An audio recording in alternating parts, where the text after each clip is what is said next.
Hi everyone, I'm Linda Reimer, one of the librarians at the Southeast Dominion County Library. Welcome to Library Connections, our weekly readers, viewers, and listeners advisory video cast. Enjoy. Library Connections number 5. This video cast is being recorded on Thursday, June 4th, 2020. And jumping right in, here are the top 5 New York Times fiction bestsellers for the week. At number 1, Fair Warning by Michael Connelly. The third book in the Jack McAvoy series, a reporter tracks a killer who uses genetic data to pick his victims. At number 2, Hideaway by Nora Roberts. A child star escapes her abductors, gathers herself in Western Ireland, and returns to Hollywood. At number 3, Where the Crawdads Sing by Delilah Owens. In a quiet town on the North Carolina coast in 1969, a young woman who survived alone in the marsh becomes a murder suspect. At number 4, Camino Winds by John Grisham. The line between fact and fiction becomes blurred when an author of thrillers is found dead after a hurricane hits Camino Island. And at number 5, Little Fires Everywhere by Celeste Negg. An artist upends a quiet town outside of Cleveland. And moving right along to the top 5 New York Times nonfiction bestsellers for this week. At number 1, Untamed by Glennon Doyle. The activist and public speaker describes her journey of listening to her inner voice. At number 2, White Fragility by Robin DiAngelo. Historical and cultural analysis on what causes defensive moves by white people and how this inhibits cross-racial dialogue. At number 3, How to Be an Anti-Racist by Abram Kendi.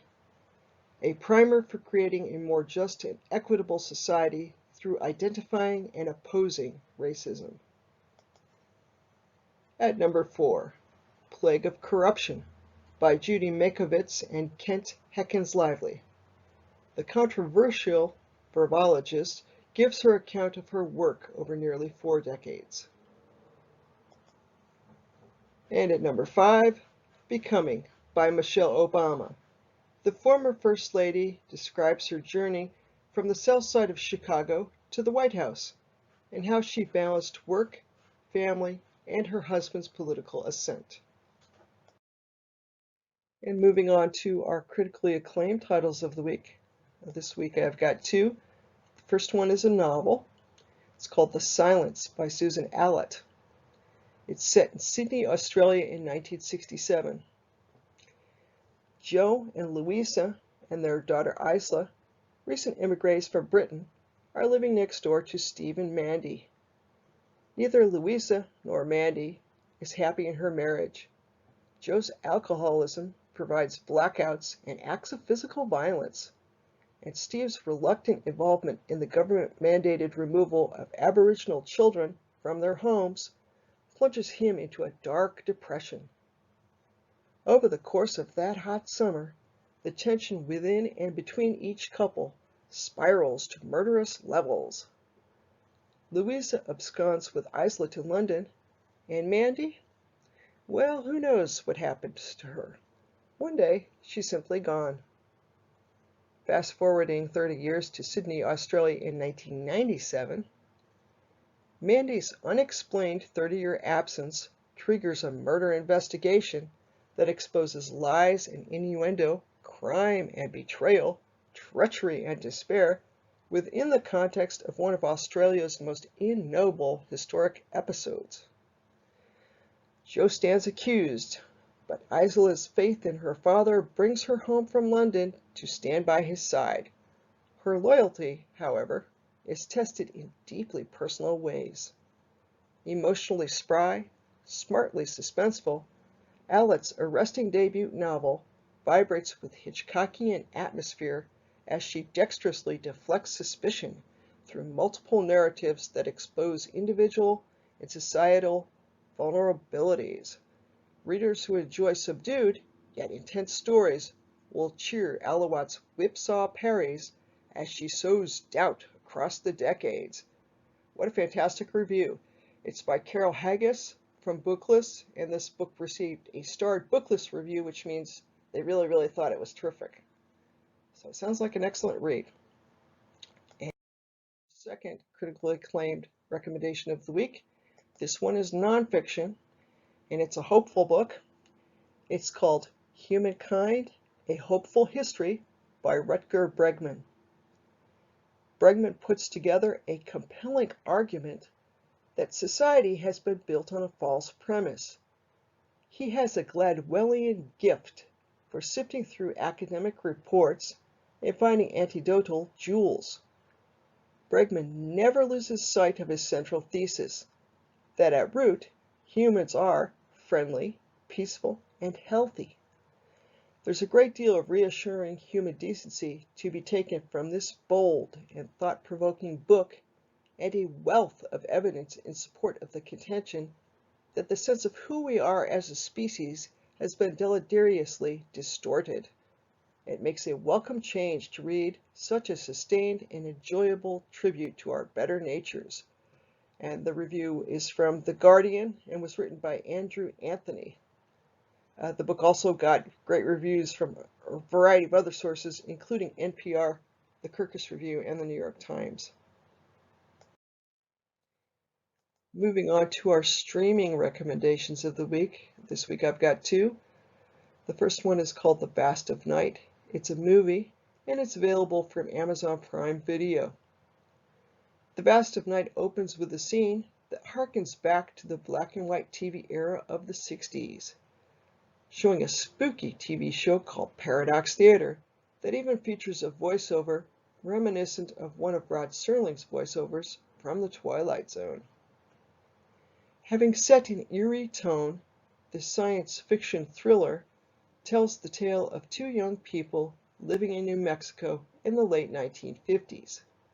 The teens hear a strange sound on the radio and then hear it again through a telephone line.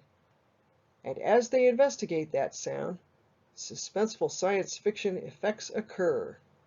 The film is engrossing and even won its director, Andrew Patterson, an audience award at the 2019 Slamdance Film Festival.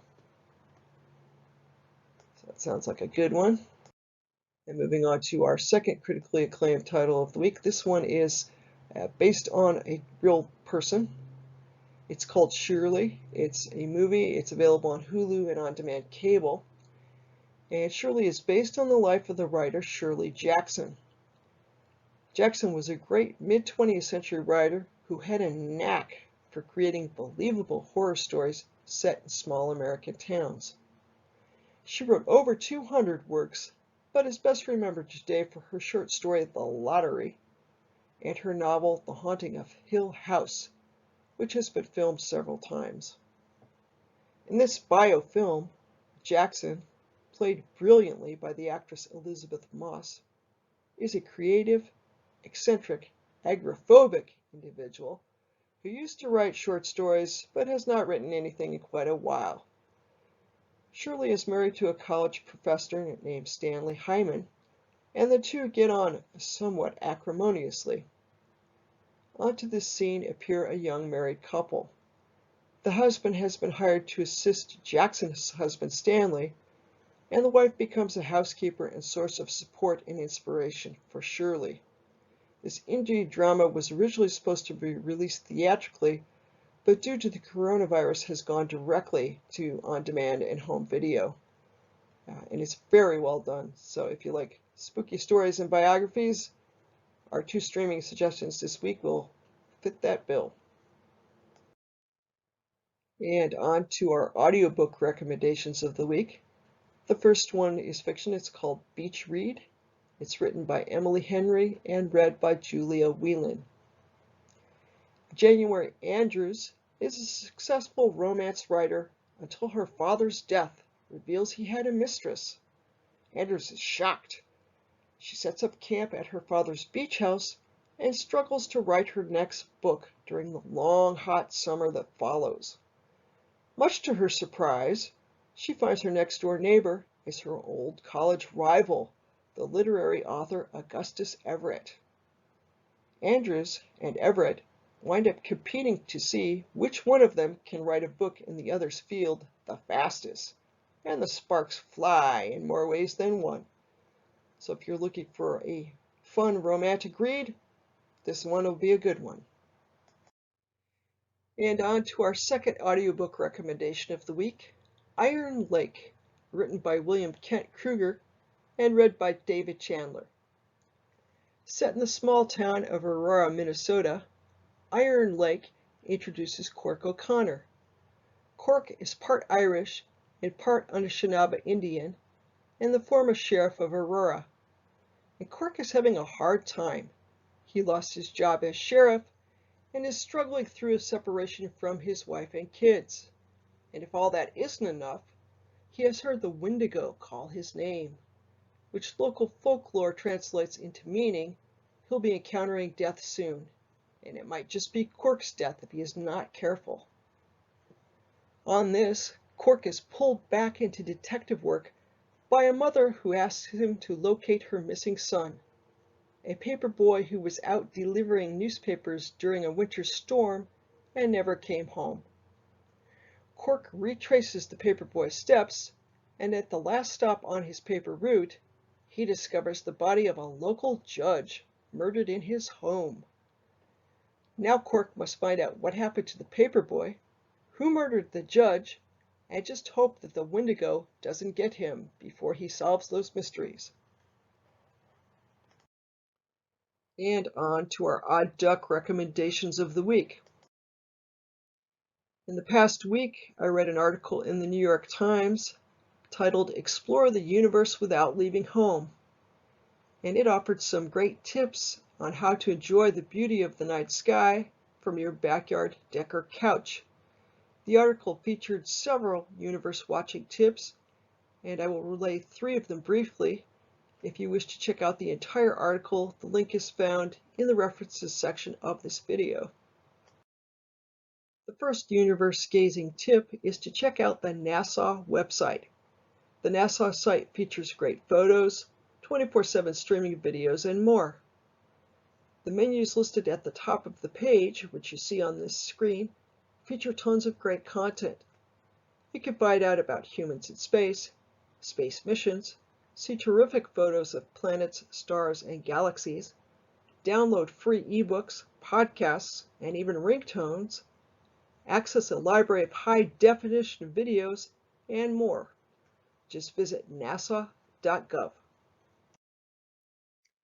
And here are some photos of both the streaming channel that NASA offers, which is available 24/7, and the on-demand videos, also available 24/7. And I simply show these because I thought it was really neat that NASA offers video content all the time, which I did not know. So check it out. Universe gazing tip 2 is to subscribe to or bookmark a free astronomy calendar. There are quite a few of them, and the New York Times recommends one in particular. It's called timeanddate.com, and that is just exactly what it sounds like, timeanddate.com. And astronomy calendars are neat because they will show you when the moon will rise, when there will be a meteor shower in your area, and at which times of the year you'll be able to see certain stars and or constellations more clearly. So you might want to check this out. This is the web version of this. You go to timeanddate.com, click or tap on sun and moon, and then you'll be able to access the moon calendar. Universe gazing tip number 3, stargazing apps. The New York Times recommends 4 apps, all available for Android and iOS devices, and they include Starwalk 2, Star Rover, Sky Safari, and Sky View Lite. That last one is free, so that's good. And additionally, Apple has given an editor's choice nod to the app Sky Guide. So if you have an iOS device, you might want to check out Sky Guide. All 5 apps feature great graphics and a variety of customization features. And they can be a big help in looking up at the night sky and figuring out what you're actually seeing. So, universe gazing tip 4 is to take a virtual tour. And there's a really cool virtual tour of the National Air and Space Museum, which is not actually hosted by the National Air and Space Museum. Instead, it's hosted by Google. Google has a bunch of virtual tours. They can be found on the Google Arts and Culture page, which you see in the photo on the left. The photo on the right shows you Google's National Air and Space Museum tour. So when you get to that page, it should look like that. Very cool stuff. Also, the Smithsonian National Air and Space Museum website offers some great space and flight related resources, and that can be found at airandspace.si.edu. And as a bonus virtual tour, which is not space related, I urge you to check out the Corning Museum of Glass resources found on the 10 Ways to Digitally Experience Glass section of the CMOG website. The resources include a virtual tour. And again, you go to their website, you go to visit.cmog.org/resources to get this specific page, or you can just go to cmog.org and look for it. And because space is cool and we've been talking about space, here are a couple of neat photos briefly of the night sky and a rocket going up. And we shall all go watch some Star Trek after this. And on to the cute cat photos of the week. I'm going to start at the top and go clockwise. In the top photo we see Piper, who is my office assistant sometimes. There she was on that particular occasion, ready to advise me. In the bottom right-hand corner, my trio of cats from left to right, we've got Winston, Jules, and Piper. And boy, they do know how to relax. They're sleeping away. And finally, in the bottom left-hand corner, we have Piper and Winston wondering why I'm taking their picture yet again. They love that picture window, so that was a good shot of them there. If you have questions about this weekly video cast, send an email to me. My email address is reimerl@stls.org, and I will get back to you. You can alternatively email diglit@stls.org if you have questions.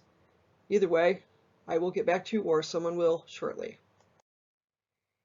And we have some great library resources that you can use. Here you see the library's website found at ssclibrary.org. The digital catalog, web version, there's an app for that, and the reference desk online question form, all of which have their web addresses underneath or near them. Library resources you can access from homepage 2. We've got a bunch of blogs that cover some really great content, and I urge you to check them out. I'm not going to read all these, but they are cool. Social media, just a reminder, you can connect with the library and pose questions via social media. The library has pages on Facebook, Twitter, YouTube, and Instagram. In relation, each video in this series is available on demand via the library's YouTube page. Page 1 of the references of the week. You can stop the video if you'd like to look at those and then Google them to read the entire article or visit the website. More references. And next, the tech tip of the week. Hi everyone, welcome to the tech tip of the week. This week I'm going to talk about how you get on-demand magazines from the library. These are magazines that you will download to your mobile device and they're free. You can keep them forever, no due dates. You can also delete them when you're done reading them, so you don't have to keep them forever. So step 1 is of course to go to the App Store. And I'm doing this tutorial video on an Apple device, so my App Store is the blue one with the popsicle sticks that you see above the cats here. If you have an Android device, then you're going to go to the Play Store. But either way, you go to the store, and then you search for RB Digital. And I'm getting a search result right there at the top, and that's the one, so I'm going to tap that. And you'll see that it's actually the second search result. I love the way that the Apple App Store here is routing me to Audible first, but no, you want the second one here, RB Digital. And where you see the little cloud to the right of the title RB Digital, if you haven't downloaded this app before to any device, it's going to say Get. As I have downloaded this app to other devices, I've got a cloud, so I'm going to tap the cloud, but tap the cloud or tap Get, and it will think about it for a moment and download it to your device, so we're going to wait for it to do that.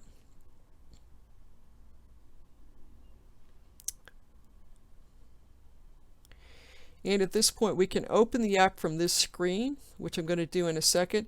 You will also find the icon for the app on one of your home screens. So I'm going to open this. And it says RB Digital would like to send you notifications. That's up to you. I always say don't allow. I get enough email, but that's entirely up to you. If you want to know about new content and things and get emails from them, you can tap allow. I'm going to tap don't allow. And now it says log in or register to access the finest digital content available. Now, if you haven't registered already, below the big login sign, it says new to RB Digital, register now. So you would tap that. You choose your country, which of course is the USA, and then tap choose state. And you get this screen, which is step 2 of 4. Tap and scroll, it says, so you tap the down arrow and look for New York. Scrolling down here, we got New York, and then tap choose library. Now the RB Digital subscription is actually available to patrons of all Southern Tier Library System member libraries, courtesy of the charter library in the system. That's the Chemung County Library, Steele Memorial Library, and as they're the charter library in the system, when we tap and search for the library, we're going to search for Chemung County Library District, because that's the way the subscription is set up. And then we click, or tap rather, create account. At this point, step 4 is to enter your library card number, create username, password, confirm password, personal information, all of that, and then tap register. You also have to tap I accept the terms of service. And I'm going to pause this video while I go back and log in so you can see what it's like once you've done all of this. So once you download the RB Digital app and go through the registration process, the RB Digital app should in the future appear on your home screen as it does here. And to get into it, to get magazines, you just tap the app and this screen will come up. You can search for magazines by tapping the Sherlock Holmes spyglass at the top right hand side of the page, or on the top left hand side of the page underneath the time. You can tap the menu lines and you'll see here it says home, audiobooks, magazines. There are a handful of audiobooks within RB Digital and you're welcome to check those out. But we're going to tap magazines and here we are. These are the latest magazines: National Geographic, Bon Appetit, Country Living, Good Housekeeping, Prevention, Reader's Digest. So if I'm interested in the Reader's Digest one, I'm going to tap the cover. Comes up with the description page, tells me a little bit about it, and if I decide, yep, I really want to read this and find my happy place, tap checkout. And it's going to think about it for a moment, spin around and think. And after it gets through downloading it, the magazine is going to be, you can also, at this point, it says automatically check out the next issue. You could tap that if you want to do that. I'm just going to do OK. So we go back to the menu lines in the top left-hand corner. And you'll see it says home, audiobooks, magazines, and checked out. So I just checked out Reader's Digest. Here it is down here with some of the other magazines I've previously checked out. You can either read it just from the screen or tap download and it will download it. I'm just going to tap the cover and then tap read. And it will open up in a moment here and allow me to read the magazine. And that's it. To get out of the magazine view, tap the middle of the screen so that you get the controls up, tap close, and you're back to a page where you can access the menu lines in the top left-hand corner to go home. And you should be good to go. If you have questions, please contact the library. Thanks for watching the Tech Tip of the Week. And that's it for this week, folks. See you next week with another edition of Library Connections.